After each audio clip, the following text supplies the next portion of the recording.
लुटेरे की असली सच्चाई। सत्य घटना। एक नगर था, उसमें एक गोर दादा रहते थे।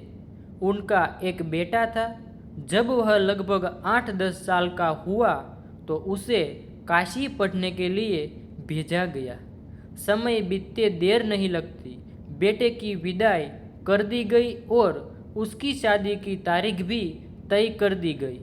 बेटे को पत्र भेजा गया कि अमुक तारीख को तुम्हारी शादी तय हुई है, तुम जैसे भी हो जल्दी घर आ जाओ।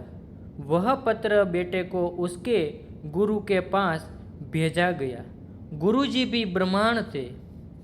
उन्होंने पत्र पढ़ा और शिष्य को दे दिया। उन्होंने सोचा, लड़का बहुत होशियार और संस्कारी है, पत्र पढ़कर वह चला जाएगा। पर गुरुजी नहीं चाहते थे कि वह शिष्य उससे दूर जाए। उन्होंने मन में सोचकर उसे पास बुलाया और पूछा, बेटा, मेरी बेटी को देखा है? शिष्य ने कहा, हाँ बापूजी, वह बहुत सुंदर, रूपवती और गुणवान है। गुरुजी बोले, तो बेटा, मैं चाहता हूँ कि उसका विवाह तुमसे कर दूँ। शिष्य ने उत्तर दिया, नहीं गुरुदेव, मैं अपने माता पिता का एकमात्र बेटा हूँ। यह निर्णय मुझे नहीं, मेरे माता पिता को लेना है। उन्होंने मेरे लिए जो कन्या सुनी है उसी से मेरा विवाह होगा और मैं कल सुबह अपने गांव के लिए निकल जाऊंगा। गुरुजी बोले, वाह बेटा, तुम बहुत समझदार और बुद्धिमान हो, इसलिए तुम कल सुबह मेरे घर जरूर आना। मैं तुम्हें एक इनाम देना चाहता हूँ। शिष्य के मन में डर बैठ गया कि कहीं गुरुजी मुझे मार ही न दे। रात भर उसे नींद नहीं आई। सुबह वह जल्दी उठकर नहा धोकर गुरुजी के घर पहुंचा और कहा, गुरुजी, मुझे ऐसा इनाम दीजिए जिससे मैं अपने माता पिता के पास सकुशल पहुंच सकूं। गुरुजी ने उसे बैठाया और अपनी बेटी से पानी लाने को कहा। बेटी पानी लाई और शिष्य को दिया। वह अभी भी डरा हुआ था। गुरुजी घर से एक थैली लाए और शिष्य को देते हुए बोले, लो, ये तुम्हारा इनाम है। शिष्य ने पूछा, इसमें क्या है? गुरुजी बोले, इसमें 1000 सोने की मोहरें हैं, ले जाओ। शिष्य बोला, गुरुजी, मेरे गांव के रास्ते में घना जंगल पड़ता है, कहीं कोई डाकू मिल गया तो मुझे मार डालेगा। गुरुजी बोले, मैं उसकी भी व्यवस्था कर देता हूँ। उन्होंने एक बांस की लकड़ी मंगवाई, उसमें विष में सेद कर सभी सोने की मोहरें उसमें रख दी और ऊपर से ढक्कन लगाकर छुपा दिया। ले जाओ, यह एक साधारण सी लाठी लगेगी, कोई पूछेगा भी नहीं। शिष्य ने गुरुजी के शरण स्पर्श के लिए और लाठी लेकर चल पड़ा। वह बहुत तेजी से चल रहा था क्योंकि उसका गांव दूर था। चलते चलते दोपहर हो गए तो वह एक पेड़ की छांव में बैठकर अपने साथ लाया भोजन खाने लगा। थोड़ी देर आराम कर वह फिर से चल पड़ा। वह मन में सोच रहा था कि अगर शाम से पहले जंगल पार कर लूँ तो ठीक है, वरना डर बना रहेगा। सूरज भी तेजी से ढल रहा था। दिन बहुत कम रह गया था। उसी समय आसमान में बादल गरजने लगे और थोड़ी देर में मूसलाधार बारिश शुरू हो गई। जंगल में रास्ता दिखना भी बंद हो गया।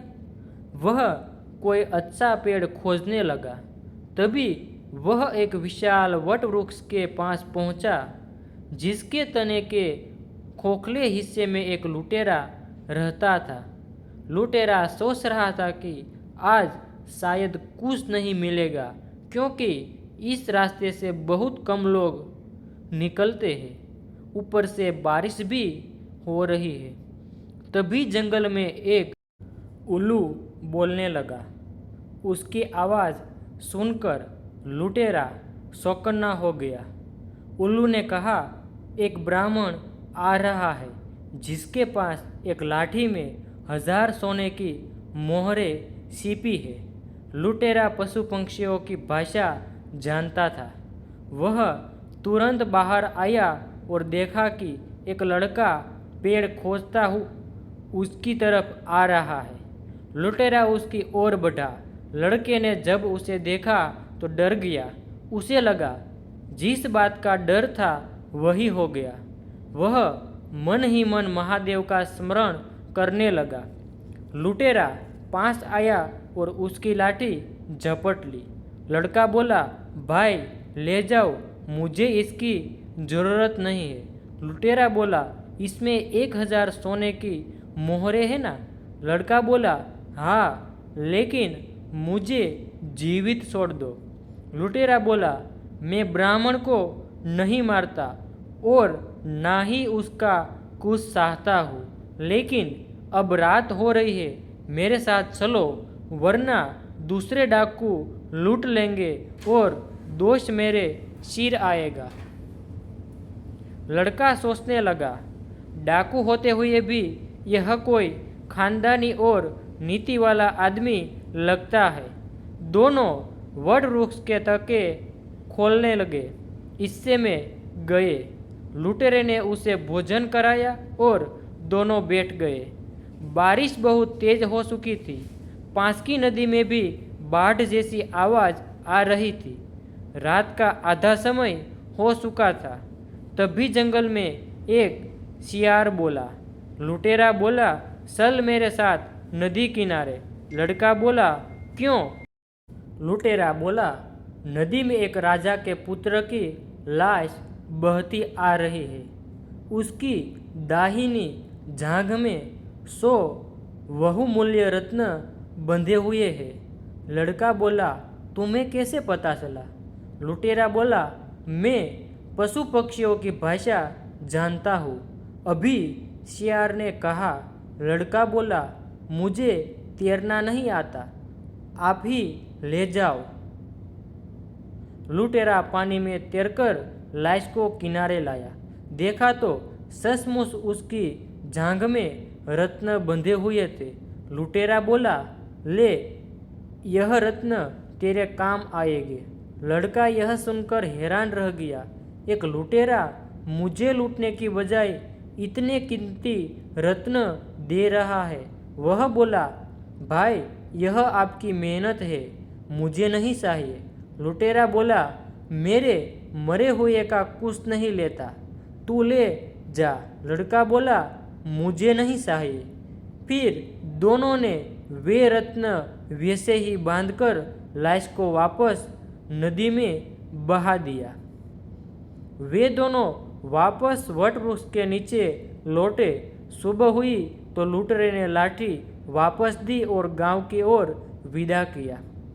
जाते जाते बोला, देख मैं कहाँ रहता हूँ, यह किसी को मत बताना। लड़का बोला, ठीक है, पर रास्ते भर उसका मन उसी लुटेरे के बारे में सोचता रहा। गांव के पास पहुँचते ही माता पिता को खबर मिली। वे बहुत खुश हुए। गांव के लोगों ने बाजे गाजे के साथ स्वागत किया। घर पहुंचकर लड़के ने माता पिता को शरण स्पर्श किए। फिर नहा धोकर अपने पिता को सारी बात बताई और लुटेरे के बारे में पूछा। पिता बोले, वह कोई और नहीं बल्कि हमारे ही गांव का एक बहुत गरीब लेकिन भला आदमी है। किसी कारणवश राजा ने उसे राज्य से बाहर निकाल दिया था। बेचारा इधर उधर भटकता रहता है। इतना कहकर बात बदल दी।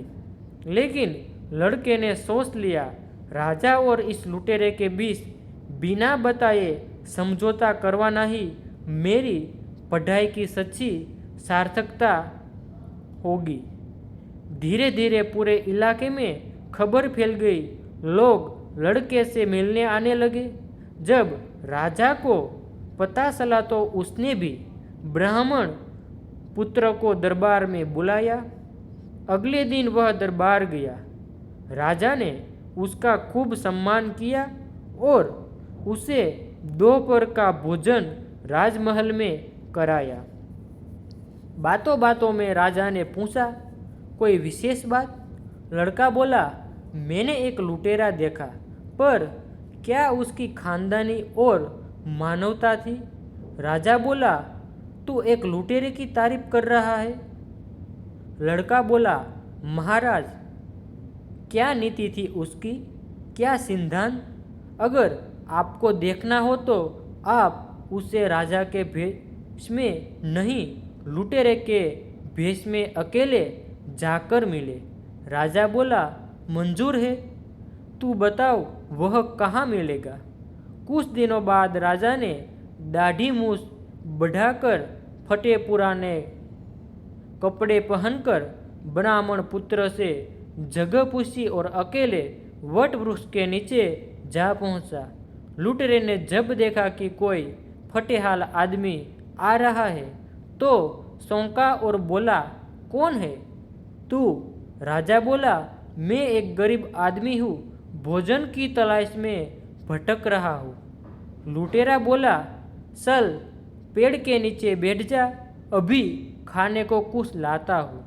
वह पास के एक गांव में गया और भिक्षा में 2-4 रोटियां ले आया। राजा बोला, भाई तू लुटेरा है ना, तो ये सब क्यों?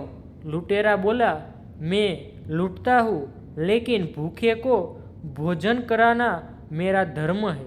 राजा बोला, तो फिर आज रात मुझे दिखा तेरी लूट। लुटेरा बोला, चल आज तुझे एक दुकान दिखाता हूँ। रात को दोनों शहर की ओर बढ़े। 2 बजे का समय था। वे एक दुकान पर पहुँचे। लुटेरा बोला, दरवाज़ा खोल। राजा बोला, सच में तू सही कह रहा था। लुटेरा बोला, चल अब तू ही दरवाज़ा खोल। राजा ने दरवाज़ा खोला। लुटेरा एक बोरी की ओर गया और बोला, अरे इसमें तो नमक है। राजा बोला, क्या हुआ? लुटेरा बोला, जहाँ मेरा हाथ नमक को छू ले वहाँ मैं कुछ नहीं चुराता, उल्टा कुछ देता हूँ। राजा बोला, तब तो मैं भी कुछ नहीं लूँगा। दोनों ने दरवाज़ा बंद किया और लौटने लगे। राजा बोला, अब क्या करें? लुटेरा बोला, राजमहल को लूटते हैं। राजा बोला, ठीक है, लेकिन महल की जानकारी नहीं है। लुटेरा बोला, मैं जानता हूँ, चल। दोनों पहुँचे। राजा बोला, पीछे का दरवाज़ा तोड़ दो। लुटेरे ने तोड़ा। राजा बोला, अब तिजोरी वाला दरवाज़ा भी तोड़ना होगा। लुटेरा बोला, अब तू तोड़। राजा ने एक कोना ढूंढा और दरवाज़ा तोड़ा। तभी ऊपर से बिल्ली बोली, बोल कुतिया, राजमहल में चोरी हो रही है।